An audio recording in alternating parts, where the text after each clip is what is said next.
agreement is there. It's not upside down. Yeah, make sure it's not upside down. Upside down? Good. Kosawa kabisa. So I think we can clap. It's very good. I want to tell the whole country that we have a deal.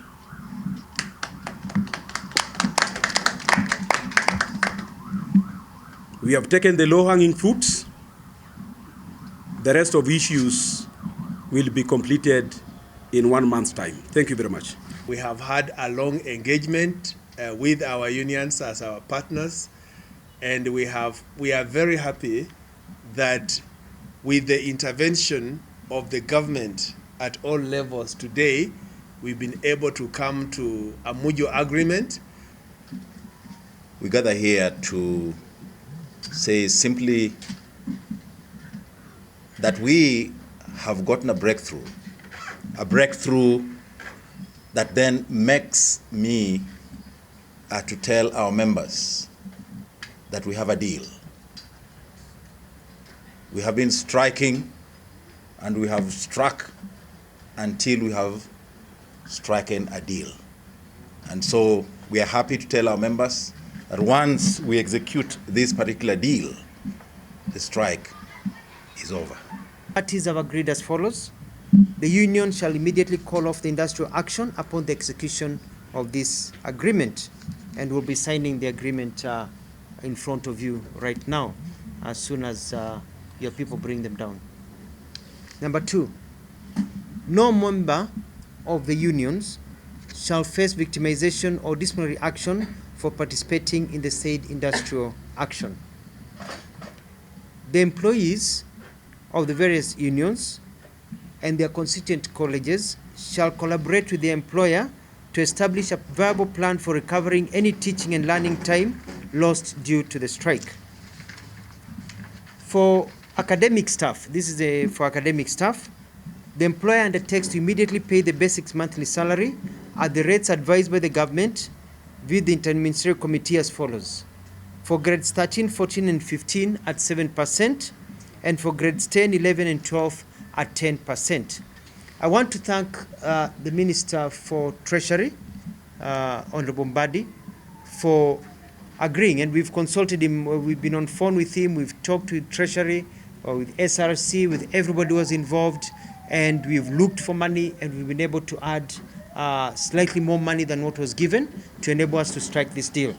Initially, we had started with, Treasury had set aside 1.6 million, and a billion rather,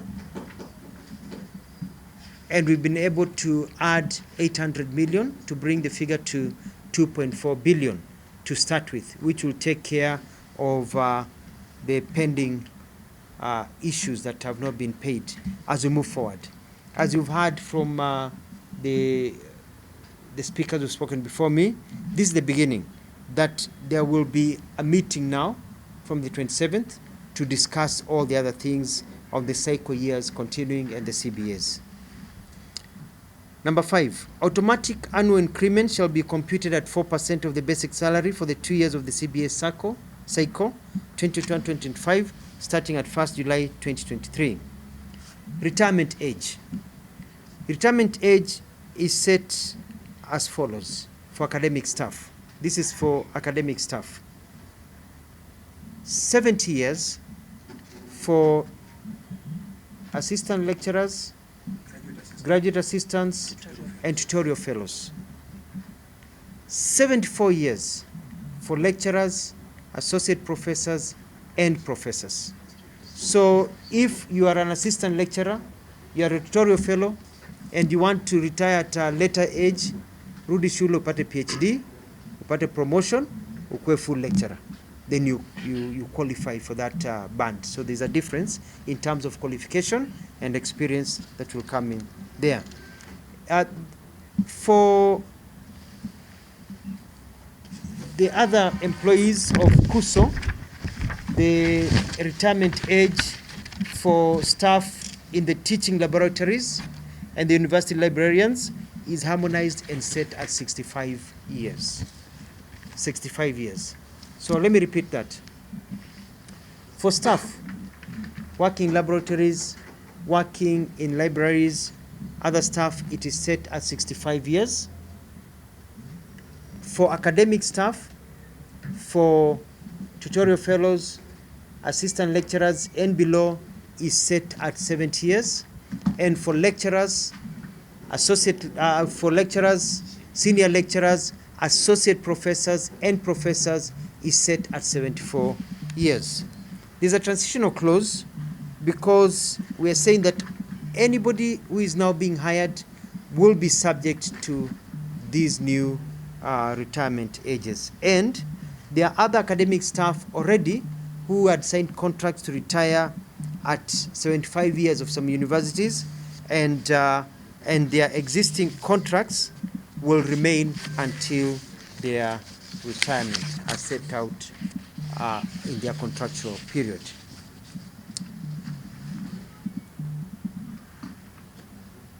There's going to be a development, I don't have the actual words here, but we've also discussed and both parties have mutually agreed on a framework for a car loan and mortgage scheme.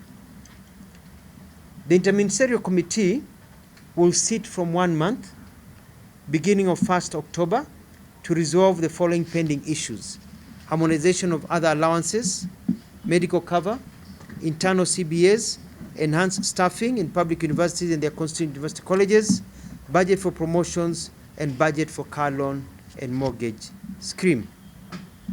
This agreement shall be effective from 1st July 2021, which is passed, and will remain in force for a period of 4 years and continue to be in force until it is amended by mutual agreement between the parties. Number 10, as I wait for the documents to sign, I don't know why they're taking so long to get here. Yeah.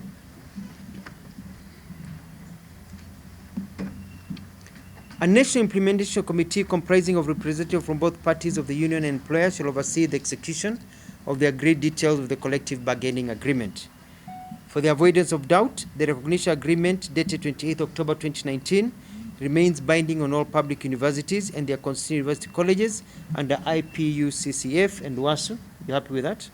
Including its chapters, until such time that a new recognition agreement is negotiated and brought into effect.